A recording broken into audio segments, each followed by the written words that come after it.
When I find myself in times of trouble, Christian Speakman comes to me with another round of Frenchman, Rachel Green. He says he doesn't mind my guts and wants to play a 4-3-3. And maybe he's the answer, Rachel Green. Rachel Green, Rachel Green. Reg Lebree, he'll take us to the Premier, Reg Lebree. Hello and welcome back to another very happy What the Falk podcast as Sunderland make it 4 wins in a row with a very comfortable and very classy win on the south coast at Portsmouth. We are absolutely loving doing these at the moment, so I'm not going to do a nice big intro. We're just going to get stuck straight into it. I've got almost a full house. Brad is almost back with us, but he's the only one missing, and we do miss him. But someone we don't miss is Ross. Ross, how are you doing? Are you well? Aye. You'll actually hear me excited today, so that'll be a total relief to Dave, who says I'm the most miserable monotone man in the world. But absolutely class. Just watch the highlights again, putting out there just how fast and how high, intense, pressurised we are on the opposition. Just everything about the way we play at the minute is brilliant.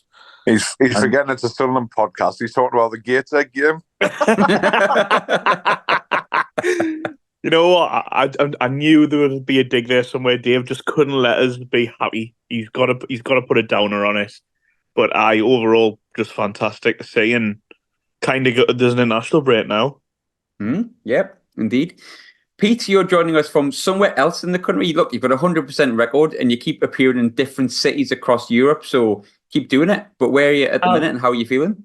I'm all right now. I'm in Erfurt, the capital of Thuringia. For my day job, I've got a bit of work here with the elections. But yeah, I mean, I had COVID this week and I didn't get Oasis tickets. So 2 quite like retro things. It was all very 2020 to start off with. And then it was very 1998. But, you know, I didn't get me tickets, but whatever. Do you know what I mean? I'll just roll with it. I'm a rock and roll star like that. Shaker maker. No, it's class. I'm sorry, I couldn't resist. It's absolutely class. You know what? We're going to talk a lot about the football today. All I will say is yes, giddy. Head is gone. 88 points to go. 90 goals to go. My absolute head loss in that first match of the season review continues for 100 points and 100 goals. Long may it continue. Dave, we've already heard your voice. You know what it is? I said to the lads beforehand, right, just keep this as normal as you can. I can't be bothered to edit. I did a 6-hour day yesterday, and when I seen Dave chirp in and come off the mute button, I panicked immediately. Thankfully, it's going to stay in because that was quite funny. But Dave, how are you doing? Are you all right? Yeah, not bad. It's very easy to stay happy, isn't it, after a champion supernova performance? It's brilliant. So, fuck me, man. Tell you what, Chris Rigg, he's electric, sorry. How many more can we do? There's probably plenty. You're doing very well. So look, just to confirm that I've got just about all my people right here, right now. Do you know what I mean? Lee, how are you, mate? You okay? I'm spot on, mate. Very, very jolly. 4 wins out of 4. What can you do? Got to take things little by little, didn't you? And just move on from there. The best part about that was you went really robotic, which is probably how they're going to perform at the reunion tour. And that means I don't have to edit it because I've made a joke out of your robotic voice. But thanks very much for that. Brilliant. Good start, isn't it? It's not Oasis themed. It is Sunderland themed. So let's get straight to all the good stuff, really. Ross, I'll start with you. So I'll continue with you at the start. It's another wonderful part where I think every game, I said at the start of the season, and we did it a bit last season, I was like, pick one person out for a positive. And the back end of last season, I started going, right, we'll pick one who was positive and then pick a negative. This one is just like, right, who do you want to pick out? And you can pick out 11 players probably, apart from Pato, who's pretty much not really picking up a wage for the past 4 weeks because he's just been smoking cigars. But so many players you can pick out. Who's the man you're picking out?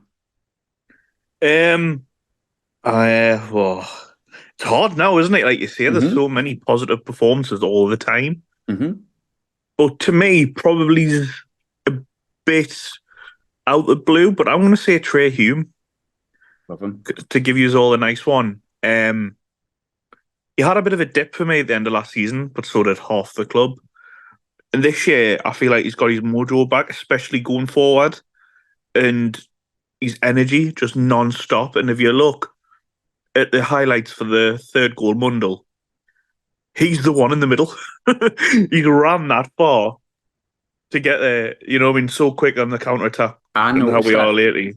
Because when the goal goes in, he like runs up the fans and you can't see his face, but you can see he's doing that kind of like high thighs run of like, get in.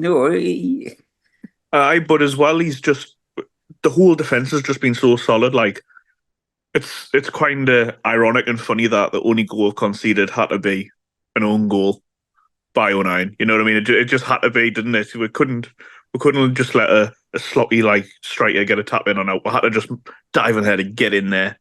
I think it was because he was worried that Mayenda had actually scored the second goal, so he had to get 3 and 3 himself. So, but I thought Hume was brilliant. He seems back to himself. You know, we know how good of a tackler he is. I think he got a bit erratic at times defensively last year, jumping in a bit too much, especially when 1v1 with the winger. This year, he seems a lot more composed along the whole back line. And I think it helps that he's got Paddy Roberts in front of him, who is also back in the rhythm of being Paddy, and a special shout out to him. Sorry if one of you were going to give a shout out, but there's a funny picture going around, isn't there, of the way he twisted that fullback inside out again, and he looks a bit twisted. But Trey Hume for me, and yeah, just class, one of the most underrated signings we've ever had, and possibly, I'd argue, from the new regime. I'm sure we'll get out of transfers lately. Probably pound for pound, one of the best signings we've ever made. Oh yeah, I agree on Hume. I thought he got a bit erratic towards the back end of last year and kind of got away with it because they were all pretty poor. But I'm delighted to see he stepped right up this season. I mean, we've all waxed lyrical about Dennis Sirkin. There's so many players you can pick out there. I absolutely love seeing Patrick Roberts just take the piss out of people. Like, it's what I pay my money for. It's great. And he's doing it on a weekly basis. Pete, you get second choice. I don't think it's going to take too long before you pick a teenage midfielder, and there's two of them. Are you picking any of them? I am. Before that, I do want to comment one thing on Trey Hume, is that he's, I know he gets a lot of stick for perhaps jumping in a little bit too much to tackles at the end of last season, but for me, I love to see it, and I think the lad should be allowed to slide away. That's the last one. I promise it's the last one. Right. Chris Rigg. I'm going Chris Rigg because he is phenomenal. He is, the lad is murdering teams in this championship week by week, and he could only be tried as a juvenile for it. He couldn't be tried as an adult for it. He's that tackle that we saw that led to the Mundell goal. A lot of credit goes to Mayenda for the way he sees the pass, delivers the pass and everything like that. But they're on the attack. They are a good third of the way into our half, moving with the ball forward, and he absolutely shuts it down and turns it around. You can say he's like this player, he's like the other player, he's going to be the next whoever. I mean, Roy Keane would be the one that comes to mind so often by the way that he tackles and passes and moves with the ball forward. But he may just be the first Chris Rigg, the new Chris Rigg, because he is absolutely above and beyond not just his age group, but I would say if it's coming to the stage whereby he's going to be a Premier League ready player next year. I hope it's with Sunderland. He is a physical phenom as well. I have mentioned this in the past that you look at the pictures just from last year and even from the year before where he scored the goal that wasn't against Fulham. He's a child because he's 15-year-old. Look at him now. He's a strong physical man playing football against men, and he doesn't look out of place doing it.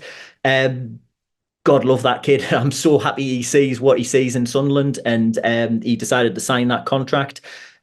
Just cannot praise him highly enough. What he does with the ball, what he does off the ball, his attitude with the fans, the set. He loves it. He absolutely loves it. I think we'll talk probably about Wilson Isidore and how much he seems to have bought into the whole joy thing. But Chris Rigg, look at the joy on that lad's face every time something goes right. And thankfully, everything seems to be going right at the moment. Happy as can be, man. I think when it comes to Riggy, when we'll get onto transfers and transfer window later on, we will discuss it because it was 4 in, 4 out, I think. For me, one of the biggest things the regime has done, I'm not saying back on side with him, but I said there was a chance for them to fix things. Tying him down for 3 years, whether we keep him for 3 years, I think if he plays like this, he might possibly be playing for Real Madrid in a couple of years' time. But I think that was a wouldn't be a bad testament. Midfield for them, would it? Bellingham and Rigg. I mean, I'm not trying to. I mean, Real, if you're watching, he's shit. Don't watch. Don't bother with him. He's absolutely crap. Anybody else? You don't want Jude's brother either. You don't want him. You don't want either of them. Awful. Just Portsmouth are just poor team, so you don't need either. David, I feel like I know who you can pick, but there's loads really. I know it's not going to be Pato because I can see smoking cigars at the minute. I suppose Job in the middle of midfield, to be fair. But have you got a random one for us? Are you going to go with? Actually, is there a random one? There isn't. They're all played brilliant again. Yeah, they were all fantastic. I have a feeling I know who Lee wants after a bit of the chat there earlier, so I'll leave that one for him.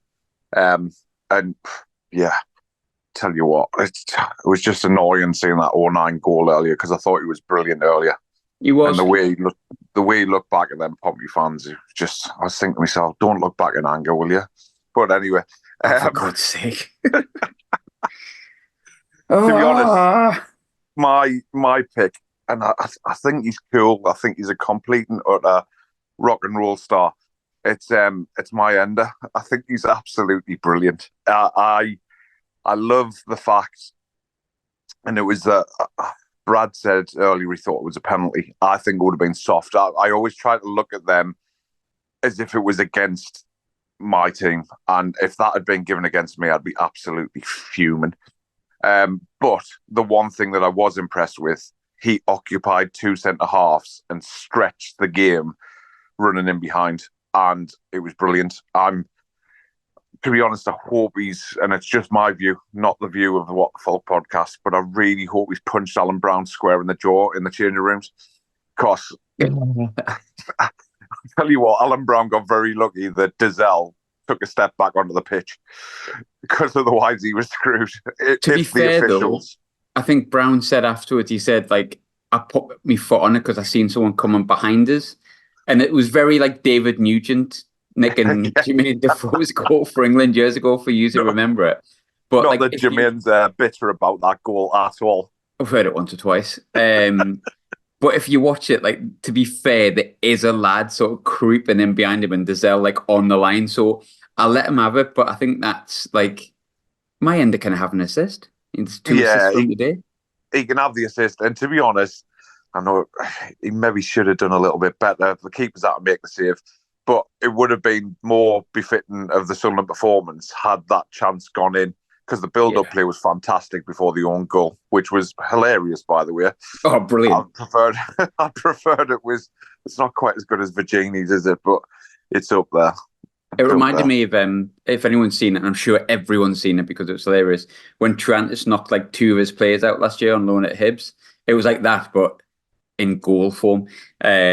Just overall brilliant. Like, we played well, the goals were nice, we played fantastic, and there was a hilarious own goal that we scored against Portsmouth, who there's a bit of a niggle with Portsmouth still. I'm not going to deny it. I still had a bit of a laugh today, helped by the fact that Subtle Bragg had a chat with Aidan McGeady today. Lovely lad, love Sunderland, love Aidan McGeady, was great.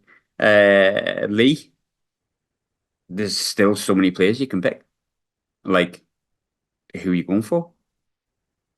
I think Dave said it perfectly. I thought Joe Bellingham was outstanding today. Like, he is. I thought he is an outstanding footballer, but he's been, since he's come here, he's played as a number 9, a number 10, a number 8, and he excelled today in the number 6. Absolutely excelled. I think it summed up his performance. I think one point, I think it was like 20 minutes towards the end, he's received the ball on his back foot on the edge of our 18-yard box, and with one turn, he's literally put 3 Portsmouth defenders on the floor, and we've started a counter-attack for it. I thought he was class. I was a bit dubious about when I first saw Job as the number 6. I thought Brown would have been that holder, but obviously Ray just knows better than me, and it's like he's getting to the point where it's getting every week now. He's taking his game to a different level in man as well. We were like, he's got to do it this year. Like for his physicality, he's bossing of midfield. Like, I like his brother to an extent, but not his brother. But I thought Joe Bellingham was outstanding today, to the point I think I said his name 4 or 5 times, shouting it out loud, just watching it on the telly, because he was that good, and he was doing that random. He was just doing things that, as an 18-year-old boy in his second full season of men's football, should not be doing. Yeah, he should, like the things him and Riggy are doing shouldn't be happening, because that's. I mean, I was a massive fan of Job last year, and I would pretty much almost literally fight anyone that said he wasn't a really good player. But even I think, whether you rated him or whether you didn't last year, I think it's impossible to not look at him this season and go, oh, that season helped him, because he is, that turn you're talking about was like, that's just class. That's just inbuilt. You're just born with that. It's just about having the confidence to do it. And I absolutely love, and I know I'm probably getting suckered in like I did with Darren Bent and all the other arseholes that went beforehand, but I really don't think I am. He loves the fans, like straight on Instagram, he's just like best in the land. And I'm like, oh, you just get it, kid. Like him, Riggy, and look, I could go through everyone you haven't mentioned and no one could disagree. Dennis Serkin is the best left back that ever existed. We all know this. Dan Ballard's come back in today, hasn't played a league game, and like he's never been away, and we all know what Dan Ballard offers you.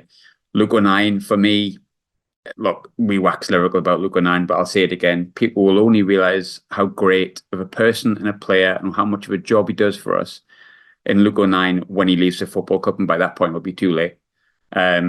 Enjoy him while he's here, because he's everything that you would want from a Sunderland player, especially at this level. Alan Brown, class, pinching goals, like leading in the middle, like just being an absolute boss. And then we haven't even touched on Mundle. Like, you know, we're talking about like how much we'd miss Clarkey and stuff like that. And look, 2 swans don't make a summer, but it's a pretty decent start. Him just like banging in 2 goals. He looks confident as fuck. And I think, yeah, I'm not saying he's going to be better than Clarkey. I don't want to compare him to Clarkey. But that's the position he's going to play. You look at Mundle, and Clarkey came to us because Spurs rated Mundle higher, and we're starting to see why Mundle was rated so highly, and he's making a name for himself, and he looks confident. And I hate to pick on Pato, but I think someone the other week said he looks like he eats Pritt sticks at half time. I think he could have ate Pritt sticks throughout the game, because he had nothing to do again. So, you know, fair play. The only person that scored past him this season is Luke O'Nien. So I think that tells you an awful lot. But I think the team as a whole, like I think the subs coming on do a job as well. They're coming into a team that's 3-0 up. It's hard to make an impact, but Wilson Isidore looks like he's a cult hero in the making. So look, everything's hunky-dory and brilliant. I kind of wax more lyrical than I have done, because I just think we've been brilliant since the start of the season. We touched on them a lot last week, and you don't win promotion or you don't win the league in the first month of the season. There's still 40. I got this wrong last week because I had a few too many. I said there was 40 games and there was 43, so there's 42 left. There we go, mathematician. There's 42 games to go, and we could lose all those 42 games. We could win all those 42 games. The evidence at the start is really good. But the biggest thing for me, Ross, last season, the last sort of 20-odd games were awful, and we were kind of not enjoying doing this. It felt more like we had to do it because we'd committed to it. We weren't enjoying it. I even handed over the podcast to you lot at one point. I cared that little, which says, you know, for a lot. That team today, give or take 1 or 2 players, is the same team that ended last season. And look, there's caveats to it, like some of them players like Job and Riggy are into their second full senior season and stuff like that. But when you really look into the way we play at the minute, Reggie Lebris has really sprinkled his identity on that team really, really fast. And how impressive has that been? I mean, as I said on Twitter before, he definitely had no bother with Ticketmaster today, sorted out 4 Oasis tickets for his entire family to every single gig, and still thinks he could have probably done a little bit better. What a man. Like, he's great, Reggie, and he's like the first impression, Ross. I don't think he could have made a better impression. Not even 1% than he has done. He's totally turned me around and like, well, not that I was against him. He's totally convinced me he's the right man in 4 games. No, I agree. He's just got a slight bit of aura about him as well. The fact that he definitely has. It's like he's so nonplussed about anything really. Nonplussed. Nonplussed. I don't know if that's but what right. I love about him as well is, like, even like during the window when he was getting asked about all these transfers, he just had the press in the palm of his hand. Like, he just had the control. And on the pitch, he's made subtle changes that are, obviously, to us, it's so basic, like press high, you know what I mean? Go a pace on the wings, overlap, which it sounds so simple, but if you were just implementing it as a normal thing, every opposition would click onto it. But he's done, like, today, Job in the 6, like, nobody would have ever done that. Ever. We would even when I seen it and I was like, oh God, this could go a bit wrong. Because let's be honest, everyone was like, Brown will come in, Brown will play the 6. But he's clearly got a way of playing. He's got characteristics in the players that he wouldn't have took the job, let's be honest, if he'd seen the squad and went, I can't really play our way with that. But also, you've got to be honest, the first thing that was said by the Lorient fans, who were quite mixed about him, was he will give young players a chance. And he's 100% going to do that here because it's all he's got. So, again, let's not try and rewrite things either. If Will still said yes, he wouldn't be here. So, it might be one of them where we look back and go, thank God Will Still's a prick. Hopefully. Maybe. Definitely maybe. Nah, sorry, I'll stop that. But yeah, but no, for Lebris, I've got to say, for such a small portion that we've got to work on and what we've seen, it looks like he's totally changed the mentality more than anything else for me. I like front foot. Do you know we talk a lot about the press and stuff like that? It is basic to say, like, we press high up, we set traps. And there's times when we're not actually pressing, and people aren't really realizing this because when we're pressing, we're doing it so well. There's times when we're just sitting back and saying, yeah, go for it. But we'll press you at some point, we'll get it back and we'll just break and we'll just give it Patrick Roberts. He'll take the mick out your left back. Like, honestly, like, I hate when you listen to, I don't hate, I understand it. But when you listen to other championship podcasts, which some of you may not, and it sounds like the team's like Barcelona. But I genuinely feel like there's certain players within that team, Job, Rig, look, Patrick Roberts, if he could score and actually had a bit more end product, probably would have played for Barcelona, to be fair to him. He's got that much talent. But there's players in that team that you know are going to be Premier League players. They're just young, and that's why they aren't at the moment, because they're getting their first team football. But we genuinely look like we have a really smart, almost geeky manager and players that will give you so much energy, but have so much natural, like, intelligence on the pitch and so much natural ability that, God, like, I don't know, I'm not used to feeling this positive about Sunderland. And look, it might all go south when we get beat up Plymouth or something, but, like, it's really hard to come on a podcast in any way, shape, size, or form. And I'm not the biggest fan of the board. People know this. Like, I'm not like Speakman's God and Speakman's cooking and KLD's the best thing since Swiss cheese. But, like, the team looks good, man. Like, and look, I follow Sunderland to ail my horrendous mental health. That's what we all do to get us through the week, because unless you're a millionaire, you can't really buy stuff to keep you happy. So Sunderland keeps me happy, and I'm happy, really happy, and really confident and really positive. And as much as I'm proud to be English, I think I might be French.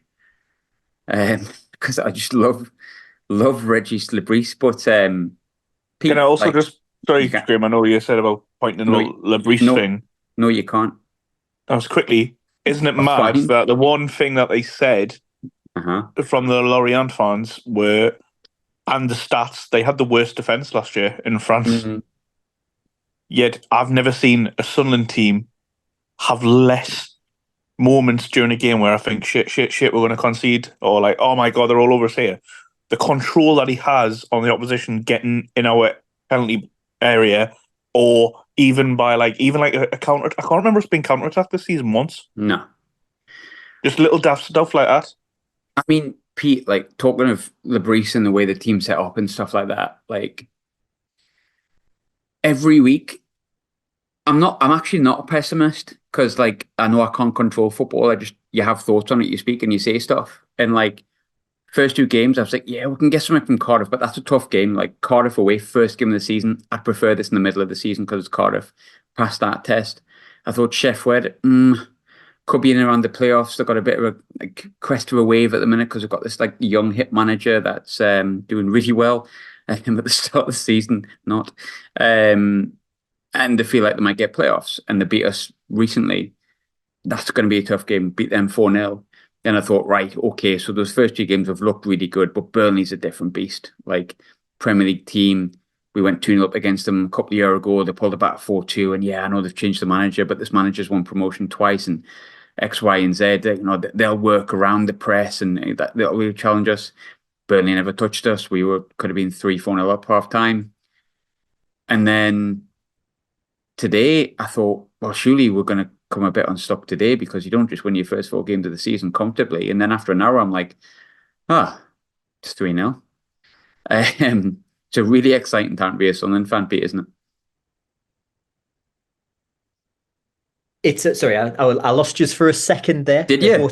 By where I am, but I got the gist of what you're saying in terms of how exciting it is to be a Sunderland fan right now. On Lebris, you know, I didn't have a clue who he was before he came. I don't follow Lorient in the French divisions, but based on the bit of pre-season that he had, based on the 4 games he's been in charge of in the league so far, let's gloss over the EFL Cup. He has the feeling that he could be one of those managers that we remember for a long time, just for the way that he conducts himself, the way his team plays. Now, you talked about the high press and all of that stuff, and it's been, you know, us setting traps. We let Portsmouth have 55% of the ball, and it wasn't Portsmouth creating things for 55% of possession.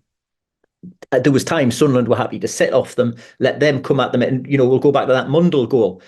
That comes about because they're allowed to move into that position in the middle. They weren't allowed to go out wide. There was only one place that lad could take that ball when he picks it up, and it's into the path of an oncoming Chris Rigg. When they attack, they attack very, very well, and with pace, with options as well. Because when Mayenda gets that ball and he's looking for who it's going to go to after he's a striker, after he realizes it isn't on for himself. He's got Mundell out to the left, but you've got Alan Brown absolutely pegging it through.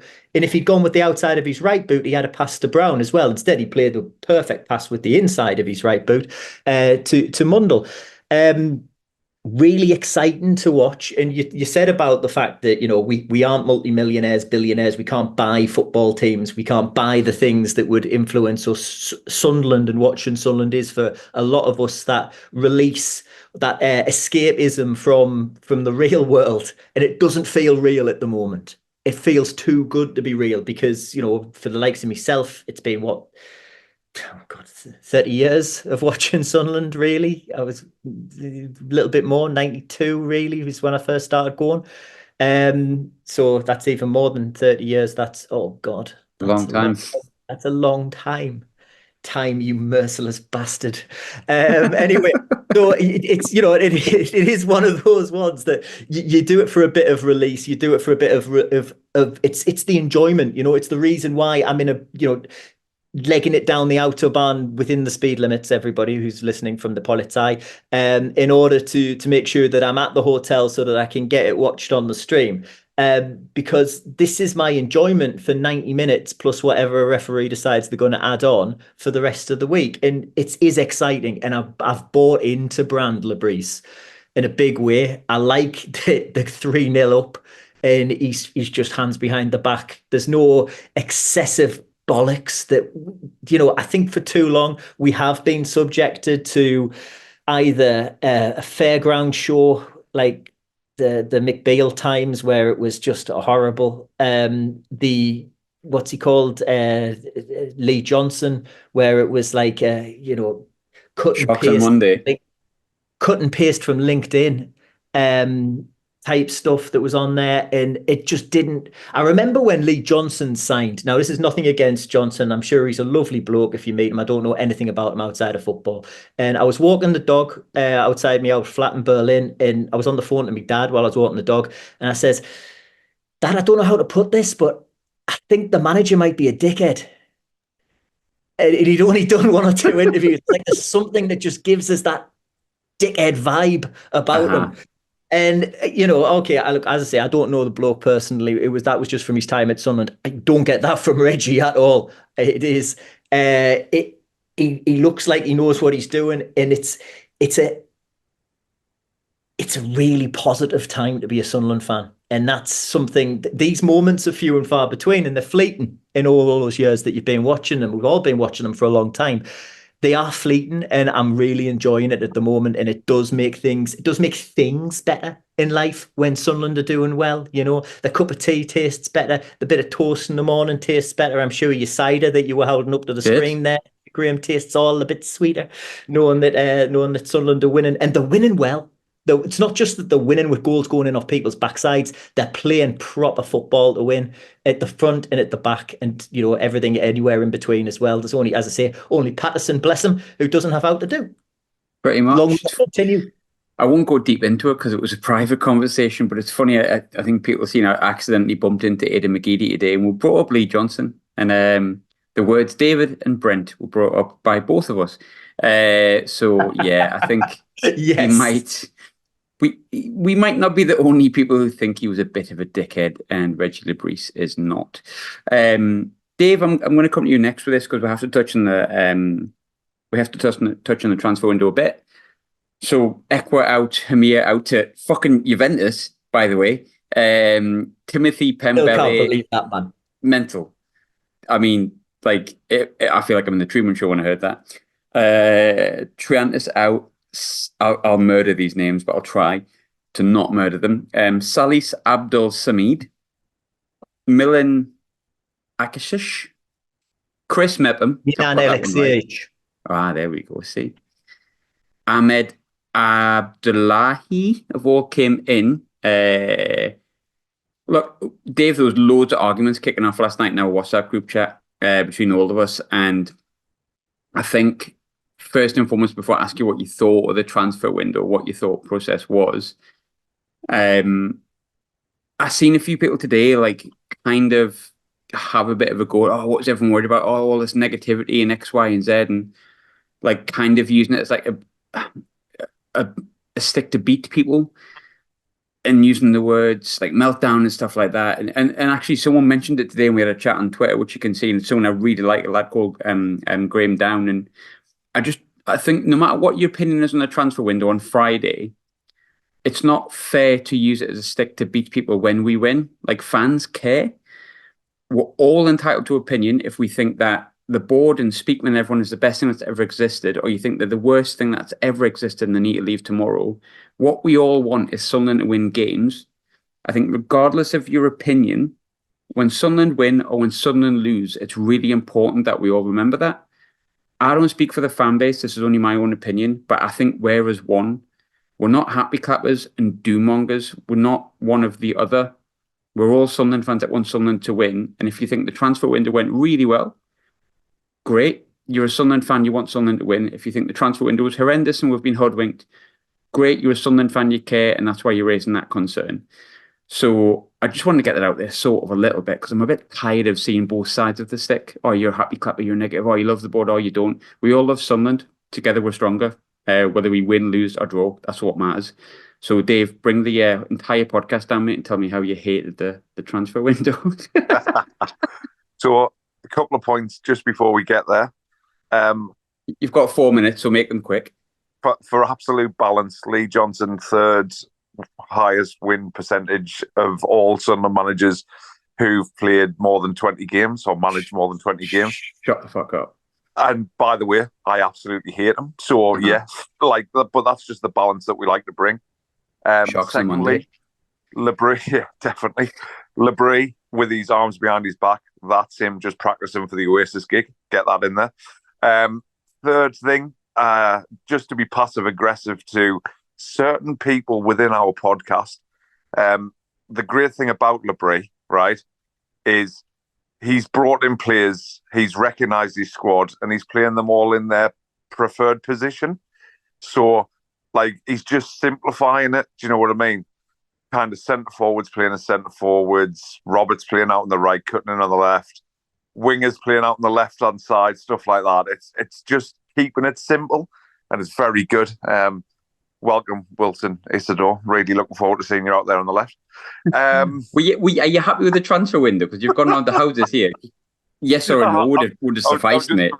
Just giving it the big build up for Lee, just for the banter. The inside story is we all argued that there's half of the podcast that thinks Isidore is actually a winger and that we've been hoodwinked. And there's half of the podcast that decided he was definitely a striker. We're all talking shite and we're all wrong. And today we all decided we don't really care because my end is really good, so it doesn't matter. Not at all. Yeah, exactly. I am... Lee's right. I'm like a solid 7 out of 10 for the transfer window. Yeah. I think there's plenty of people who... And it all comes back to Labrie and how clever he is, and I think he's articulate, and I've been saying it for a while. Loves a protest, though. Loves a protest. Yeah, exactly the same as you guys. Knew nothing of him, had no preconception of what I thought he would be like and stuff like that. So impressed at the minute. It's absolutely brilliant. He's simplifying everything. And yeah, I've got full faith in him. And for as long as I've got faith in him, then that's brilliant. The players that we've got in the squad, I think he can utilise. Well, I guess it would be nice if I could touch Reggie's body. Lee, you've got the final word, mate. You were what would be identified as a happy clapper yesterday. But I think overall, like the way we're playing, the way my end has stepped up and stuff like that, maybe the transfer window is decent. It's adding to the squad, and we're going to need that squad. Reggie said that today. But what you score in the transfer window at 10? Same as Dave, 7. It's like... It just says everything about Sunderland's fan base, that, by the way, right? And we haven't got long left, but like we've disagreed like fuck, and we've all like marked the transfer window exactly the same as each other. So we all just think the same old shit. It's like, yes, we've lost Jack Clark and we haven't really replaced Jack Clark, but selling Jack Clark has made us bring in a high caliber of player that we probably weren't targeting before that, though. Like, I don't think you go. Like, yeah, I don't think you're going to get Chris Meffam on loan if we still have Jack Clark. And it just goes to show when Regis came in the summer, he was labelled as this yes man, and he quite clearly isn't. No. So I'd say he's had a hand in about 4 or 5 transfers. He's actually a wee man. We've got like 30 seconds left here. Shit, I shouldn't have interrupted you. I'm sorry. But I last time 7 out of 10, and then Isidore's left for me. Maybe you don't really want to know. Wasn't it nice to see the Colombian come on today, by the way, Pavera? Jan. Uh-huh. Should we say bye?